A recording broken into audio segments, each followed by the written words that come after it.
जब अमेरिका बार बार मिट्टी में मिला देने की धमकी दे रहा है तो ईरान से जो हो रहा है वो कर रहा है। इसके बाद भी ट्रंप कहते हैं कि ईरान को तबाह करने के लिए बहुत बड़ा हमला करें। अभी भी अमेरिका ने कौन सी कसर छोड़ रखी है? पूरी ताकत तो आप लगाए हुए हो। ट्रंप को ईरान युद्ध से कुछ भी हासिल नहीं हो रहा, उल्टे वो अपने दुश्मन रूस और चीन का फायदा करा रहे हैं।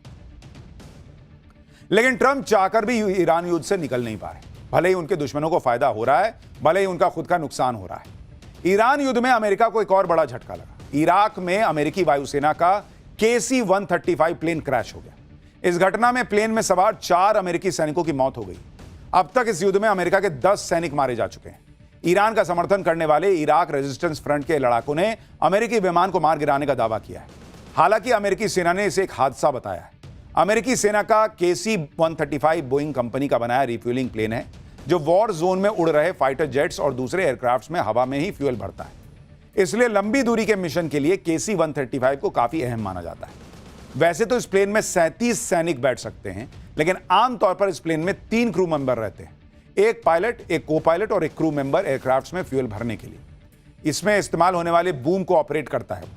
यह प्लेन एक बार में 90,000 लीटर फ्यूल लेकर उड़ान भर सकता है। KC-135 पिछले 70 सालों से अमेरिकी वायुसेना में ऑपरेशनल है।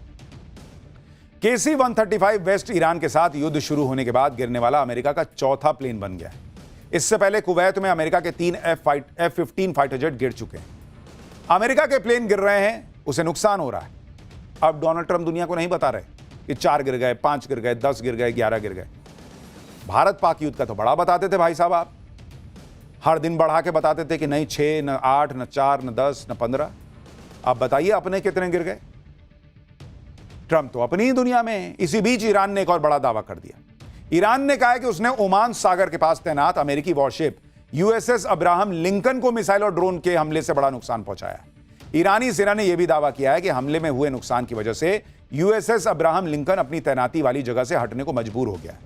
ईरान का दावा है कि USS अब्राहम लिंकन पर हमले के लिए उसने एडवांस्ड बैलिस्टिक मिसाइल और एडवांस्ड ड्रोन का इस्तेमाल किया और ईरान की समुद्री सीमा से करीब 340 किलोमीटर दूर तैनात अमेरिकी वॉरशिप पर सटीक निशाना लगाया। ईरानी सेना का यह भी दावा है कि हमले में हुए नुकसान के बाद USS अब्राहम लिंकन ईरान के खिलाफ नए ऑपरेशन को अंजाम देने लायक नहीं रह गया है। इसलिए इस स्ट्राइक ग्रुप को तेजी से उसके इलाके से पीछे हटना पड़ा। हालांकि अमेरिका ने USS अब्राहम लिंकन पर हमले की कोशिश नाकाम रहने की बात कही है। जिस तरह ट्रंप जीत का दावा कर रहे हैं, उससे सवाल यह भी उठ रहा है कि अमेरिका इतनी बड़ी ताकत है तो क्यों स्ट्रेट ऑफ हॉर्मुज खुलवा नहीं देता? जब स्ट्रेट ऑफ हॉर्मुज की बात आई तो अमेरिका ने हाथ खड़े कर दिए।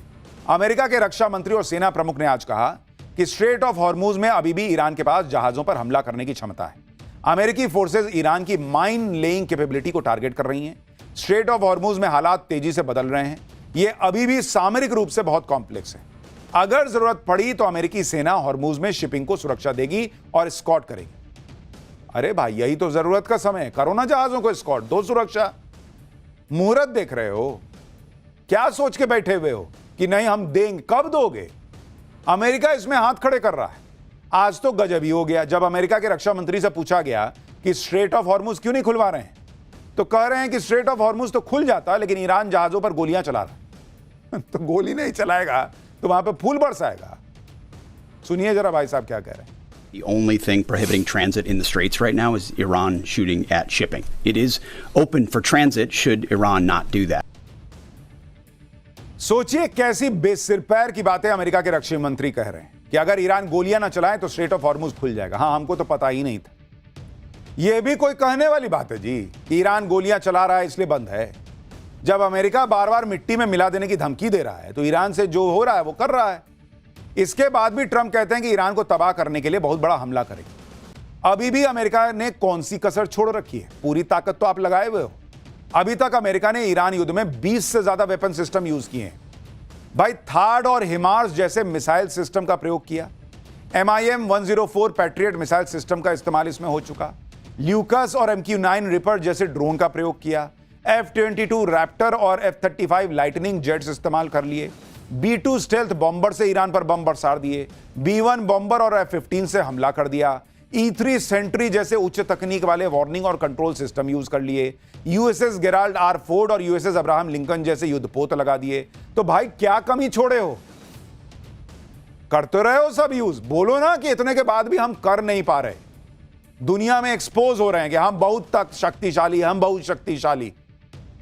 खत्म, दुनिया देख ली कितना तुम शक्तिशाली। इससे ज्यादा अमेरिका क्या करेगा? एटम बम गिरा दोगे ईरान पर? भाई लास्ट में तो वही है। तो बोलो कि हमसे नहीं हो पा रहा है, हम एटम बम गिराएंगे, और तुम तो कर ही सकते हो। भाई जो आदमी लोगों को मार के नाचता हो, जो आदमी कहता हो कि मार के मैंने बहुत अच्छा काम कर दिया, जो आदमी कहता हो कि भाई नेवी की शिप डुबा देने में फन है, वो कल को देखेगा कि मेरी बेइज्जती हो रही है, मेरा देश कुछ कर नहीं पा रहा, हम तो हार रहे हैं, एटम बम गिरा देगा। कोई भरोसा है इस आदमी का? ट्रंप ने युद्ध शुरू कर दिया, लेकिन निकलने का रास्ता ही उनको नहीं समझ में आ रहा। कहा जा रहा है कि ईरान युद्ध आउट ऑफ कंट्रोल हो सकता है। अमेरिका के पूर्व विदेश मंत्री जॉन केरी सुनिए क्या कर रहे हैं। You say it's one of the worst crises in decades? I would.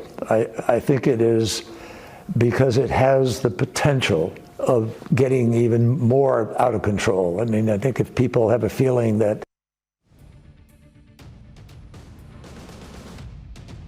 आप ये भी देखिए कि युद्ध में रूस ईरान की मदद कर रहा है, उधर चीन भी तैयार बैठा है। चीन अगर इस युद्ध में घुस गया तो ट्रंप की हालत खराब हो जाएगी। इसी वजह से यह कहा जा रहा है कि युद्ध आउट ऑफ कंट्रोल हो सकता है।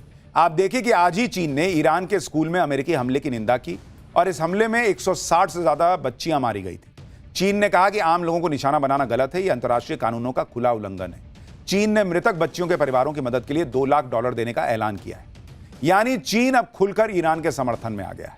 अमेरिका फंसा हुआ है, और इस सब के बीच सबसे ज्यादा हम भारतीय फंसे हुए हैं, क्योंकि हम दुनिया की सबसे तेजी से बढ़ती इकोनॉमी है बॉस, दुनिया की सबसे तेजी से बढ़ती इकोनॉमी। और इसलिए भाई पाकिस्तान जैसे भिखारी देश का क्या है, लेकिन हमारे लिए यह बात बहुत इंपॉर्टेंट है कि युद्ध जल्दी खत्म हो जाए। जीरो हमने इन्वेंट किया, हमने बताया दुनिया को, जहां योग है वहां रोग नहीं। सबसे पुरानी सभ्यता है हमारी। गुलामी से तो और देश भी लड़े भाई, पर आजादी के लिए अहिंसा का रास्ता बस हमारा था। अपने पसीने से जमीन सींचता किसान और घर में घुसकर मारने वाले जवान, बस इसी मिट्टी ने जने। इसके हाथ ने जब थामा जज्बा तो इतिहास रचे।